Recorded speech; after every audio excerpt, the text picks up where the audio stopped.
The mistake that shook the stars.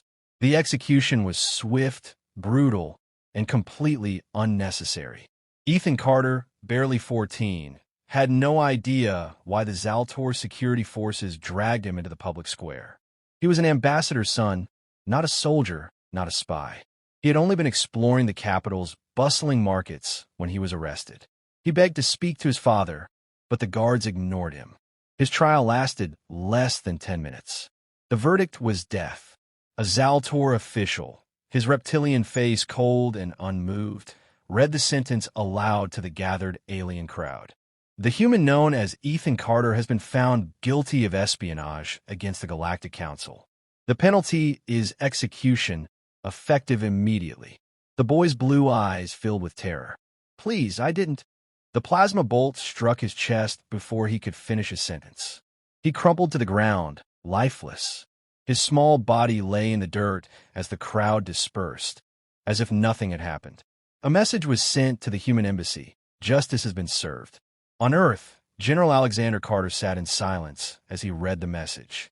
He read it again and again. His fingers tightened around the datapad until the screen cracked. His breath came slow, measured, controlled, but his eyes, sharp and calculating, burned with something primal. The room around him was simple, far removed from the war rooms and battlefields he had once commanded. Retirement had softened him, but only on the surface. Inside, the predator that had won countless wars still remained. And now, that predator had been awakened. A soft chime echoed in the room.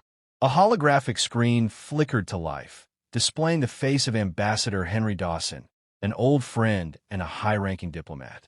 His expression was grim. "Alex," Dawson hesitated, knowing there was nothing he could say to ease the coming storm. "I just received word from the Galactic Council. They claim it was an unfortunate necessity. An example. They won't even return his body." Carter said nothing. Dawson sighed. "I know what you're thinking, but listen to me. Humanity is not ready for a full-scale war with the Council. We have allies, trade agreements, fragile peace."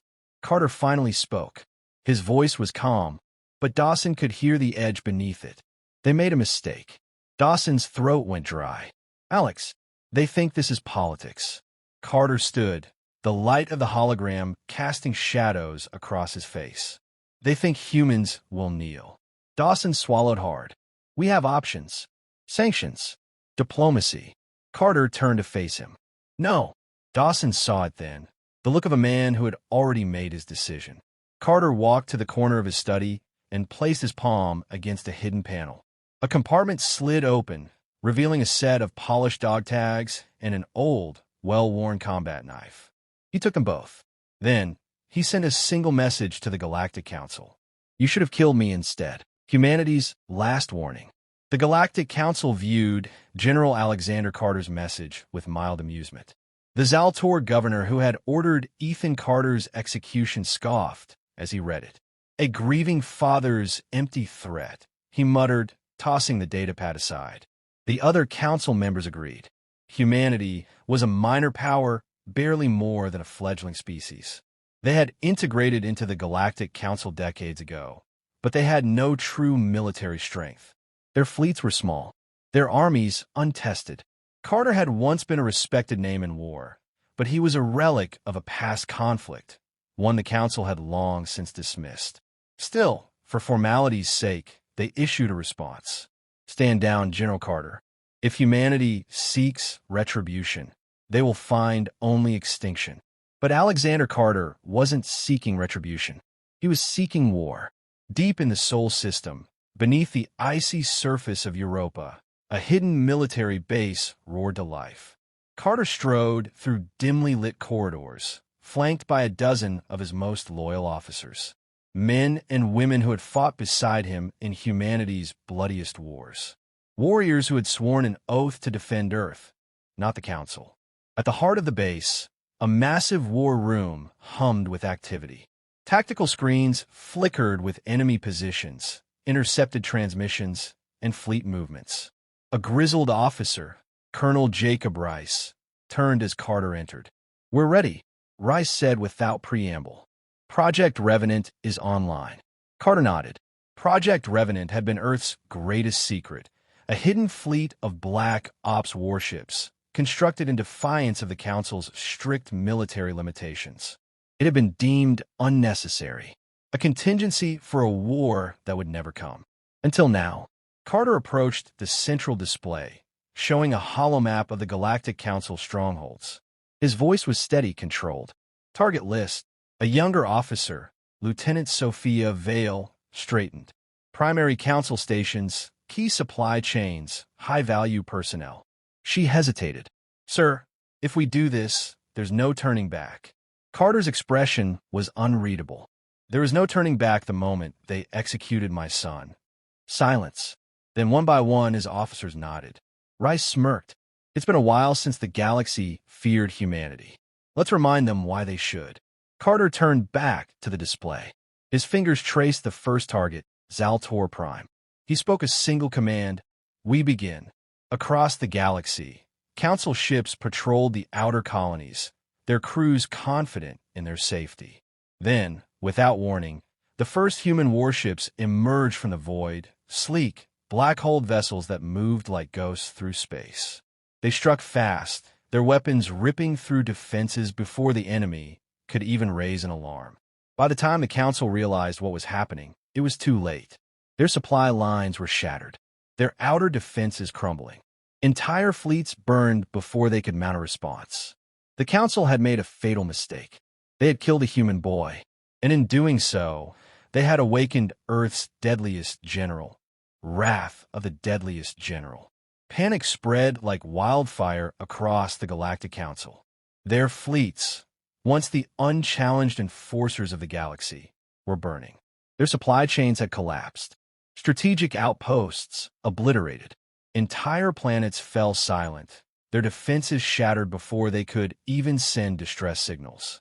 And at the center of it all was General Alexander Carter. From the bridge of the USS Revenant, his flagship, Carter watched as another Council battleship disintegrated under his fleet's relentless assault.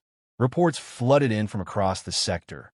Every attack was precise, ruthless, and devastating. Zaltor Prime defenses neutralized, Colonel Rice reported. The planet is defenseless. Carter gave a single nod. Begin ground operations. No mercy. The city of Zaltor Prime burned as human forces descended like vengeful specters.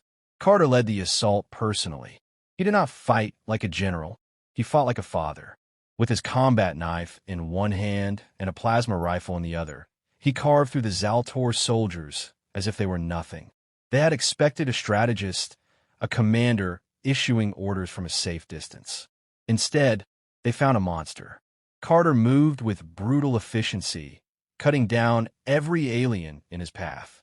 His elite soldiers followed, unstoppable. By the time they reached the governor's palace, the once proud Zaltor ruler was cowering. The same official who had sentenced Ethan to death now trembled before the boy's father. Please, the governor stammered.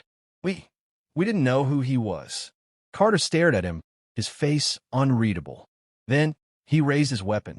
No, he said coldly. You didn't. A single shot. The governor crumpled. The massacre of Zaltor Prime was swift and absolute. The council's desperation grew.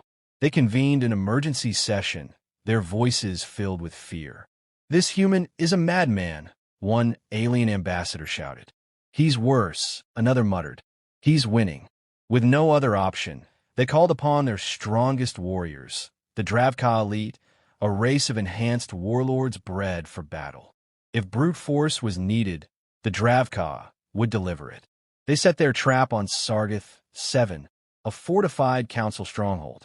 Carter's fleet was lured in by false intelligence, and the Dravka warriors lay in wait. The trap was set. The council was certain that this time, Carter would die.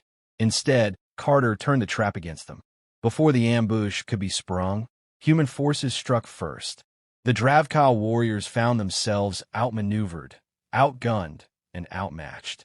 Their elite status meant nothing against a man who had studied every possible way to kill them. Carter himself faced the Dravka war chief in brutal hand-to-hand combat.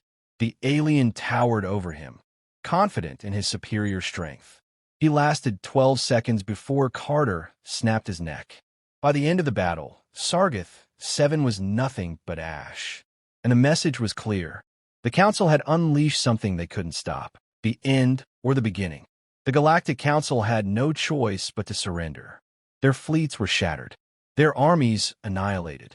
Entire systems lay in ruin, reduced to nothing by the wrath of a single man. General Alexander Carter stood at the heart of the Council's grand chamber, his boots echoing against the polished floor. The alien leaders, once so arrogant, so untouchable, sat in silence, their eyes filled with fear. The war they had dismissed as impossible had become a nightmare beyond their worst imaginings. Carter said nothing at first. He simply stared, letting the silence stretch, letting them feel what they had done. Finally, one of the surviving council members, a pale-skinned Vorthian, cleared his throat. "General Carter, we seek peace." Carter's gaze remained cold. "Peace," he repeated. The Vorthian swallowed. "Yes, the Galactic Council acknowledges its errors. We were unaware of the consequences of our actions." Carter took a slow step forward. The room tensed. "You executed a child," he said, his voice low, dangerous. "And you thought nothing of it." The Zaltor delegate, the highest-ranking survivor of his species, trembled in his seat. If we had known who he was." Carter's expression darkened. "You shouldn't have had to know." The council chamber remained silent.